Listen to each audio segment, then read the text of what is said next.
नमस्कार।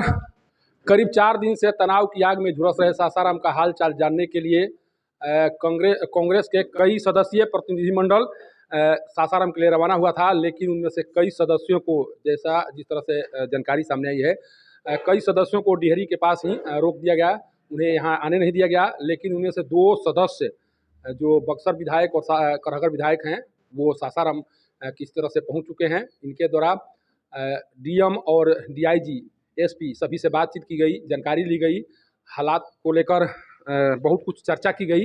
क्या कुछ बातचीत हुई, चूँकि जब हम लोग पहुँचे थे तो नगर थाना में बैठकर इन लोगों की बातचीत हो रही थी, डीआईजी और डीएम, एसपी सभी से बातचीत हो रही थी।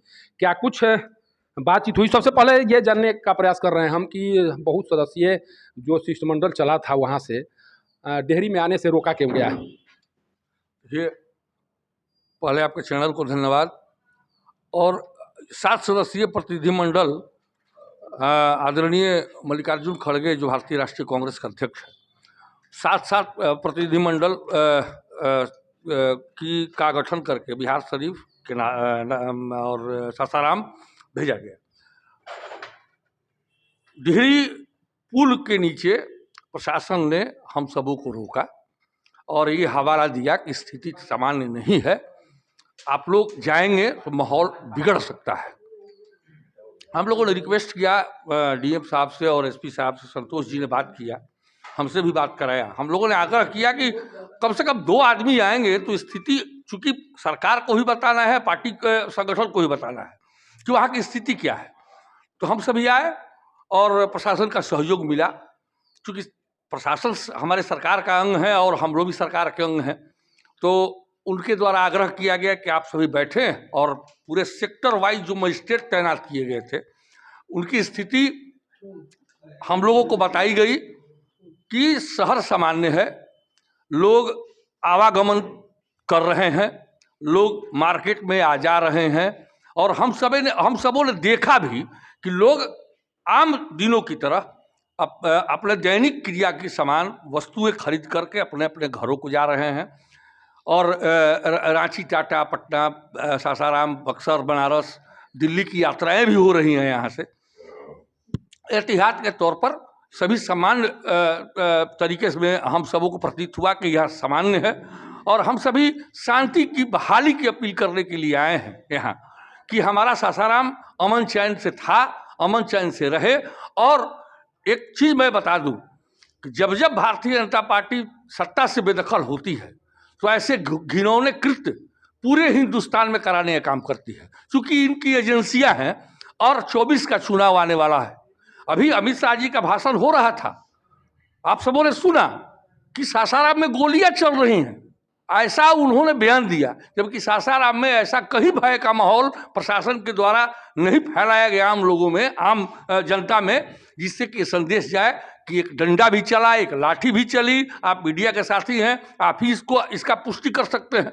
कहीं किसी के साथ मारपीट नहीं किया गया, बदसलूकी नहीं की गई और प्रशासन ने हाथ जोड़ करके दोनों तरफ के माहौल को शांत बनाने का काम किया। इसके लिए प्रशासन और सरकार को हम सभी धन्यवाद देते हैं। कांग्रेस कार्यालय में ये प्रेस वार्ता हो रही है। मैं पुनः फिर सासाराम के आम नागरिकों से शांति बहाली की अपील करता हूं। बहुत बहुत धन्यवाद। एक चीज़ और बता दीजिए, आप बक्सर के विधायक हैं, रामनवमी पर्व के अवसर पर वहाँ भी जुलूस निकले होंगे, लेकिन बक्सर में इस तरह की घटना सामने नहीं आती है। सासाराम में कौन सी चूक रह गई जिस कारण से यहाँ पर लोगों को इस स्थिति का सामना करना पड़ रहा है? देखिए, हर एक जगह अराजक लोग हैं, ऐसे असामाजिक तत्व हर एक जगह, बक्सर में भी हैं, दुनिया के हर एक कोने में है, लेकिन वो फिराक में रहते हैं कि माहौल को गंदा किया जाए। वो उसमें सफल हुए। यहाँ के लोग जो अराजक थे वो इस माहौल को बिगाड़ने में सफल हुए। बक्सर में ऐसी स्थिति नहीं पैदा हुई। अराजक लोग वहाँ भी हैं, वहाँ भी ऐसे लोग करने वाले हैं, लेकिन कहीं चूक है, समाज में चूक हो, प्रशासन में चूक हो, कहीं ना कहीं चूक है जो कि वो अपना मंसूबे में सफल कर गए। प्रशासनिक चूक मान रहे हैं आप? हम स्पष्ट कहें, समाज में चूक हो, प्रशासन में चूक हो, कहीं ना कहीं चूक है, तभी असामाजिक तत्व हावी हुए और ऐसा कुकृत्य उन लोगों के द्वारा किया गया।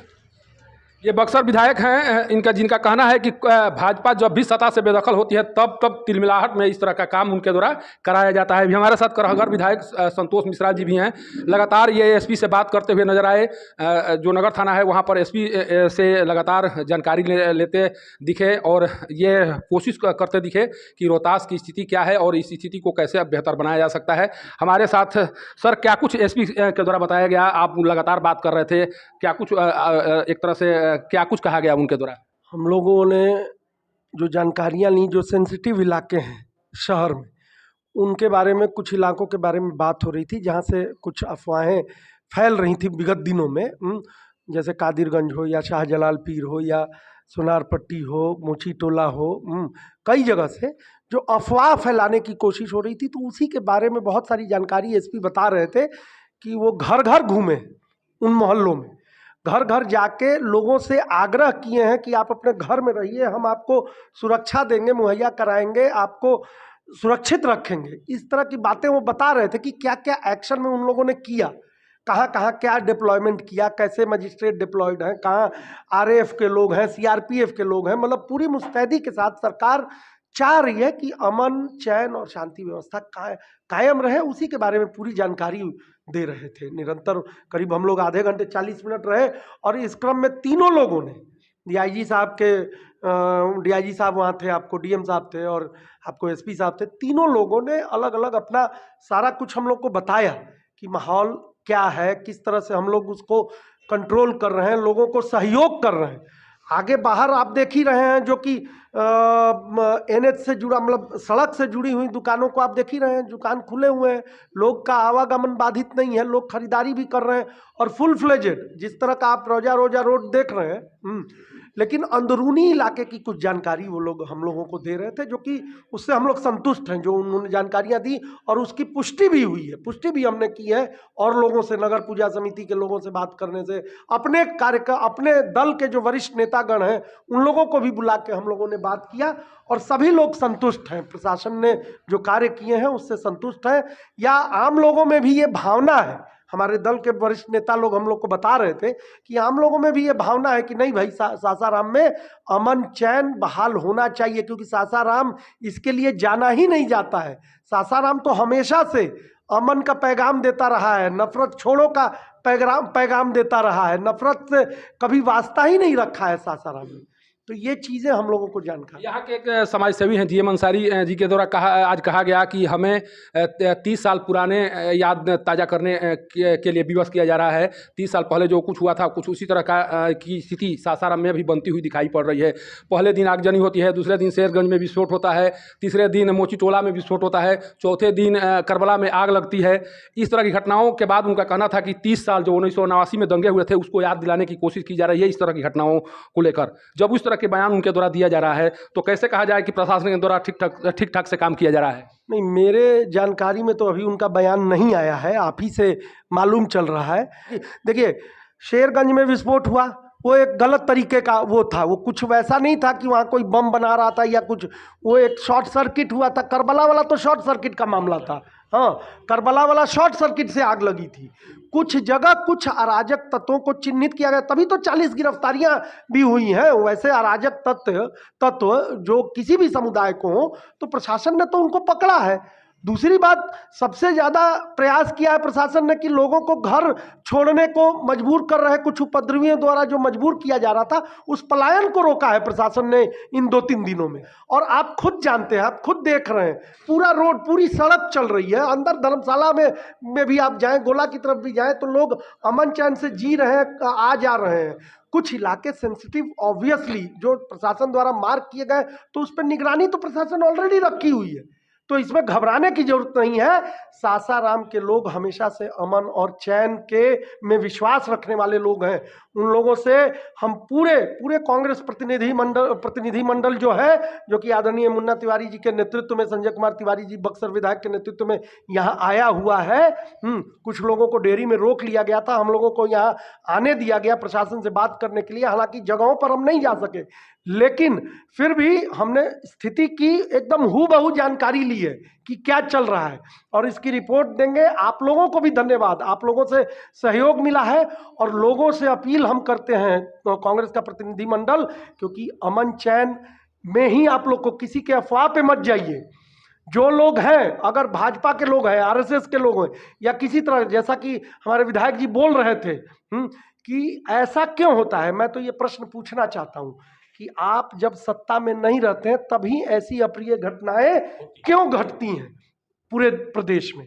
ऐसा क्यों होता है? आप उसको तूल देने की क्यों कोशिश कर रहे हैं? जिस तरह का आप बयानबाजी अभी चल रही है प्रदेश में, पटना में जो बैठे हुए लोग किसी दल के हों, आप ऐसी बयानबाजी क्यों कर रहे हैं? आपको तो लोगों से आग्रह करना चाहिए।